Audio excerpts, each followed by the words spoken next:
TikToker স্ত্রীর শাড়ি গহনার আবদার পূরণে অক্ষম সেলসম্যান স্বামী, তাই ঝগড়া সেখান থেকে হত্যা। স্ত্রীকে হত্যা করে থানায় আত্মসমর্পণ করেন স্বামী।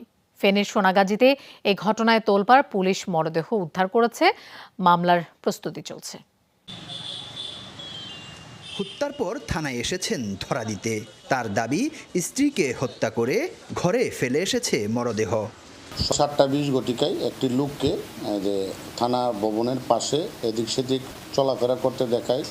ডিউটি অফিসার যখন তাকে জিজ্ঞাসা করে যে আপনি থানায় কেন আসছেন, সে অকপটে বলে যে তার স্ত্রীকে হত্যা করছে এবং সে নিজে থানায় আসছে।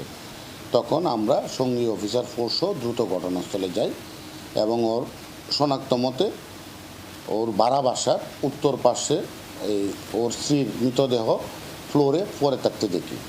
ওসি জানান, ফেনীর সোনাগাজী পৌরসভার ৯ নং ওয়ার্ডে বাসায় ভাড়া থাকেন আলী আক্কাস রনি ও সিনথিয়া ইসলাম খুশবু। 2 বছর আগে তারা নিজ পছন্দে বিয়ে করেন। বিয়ের পর থেকে অভাব অনটন নিয়ে কলহ চলছিল দুজনের মধ্যে। টিকটকার স্ত্রীর টাকার চাহিদা মেটাতে পারছিলেন না জুতার দোকানের সেলসম্যান স্বামী, তাই ঝগড়া, এরপর হত্যা করে থানায়। না, সে আমাদেরকে বলল যে স্যার আমি পালাই গেলে তো পুলিশ আমাকে ধরবে, ওই জন্য আমি আসছি, যদি আমারে আপনারা একটু সেভ করেন, এটা হলো তার ধারণা। গলা কেটে হত্যার পর ধারালো অস্ত্র পড়েছিল ঘরে। পুলিশ ঘটনাস্থল থেকে মরদেহ এবং অস্ত্র উদ্ধার করেছে।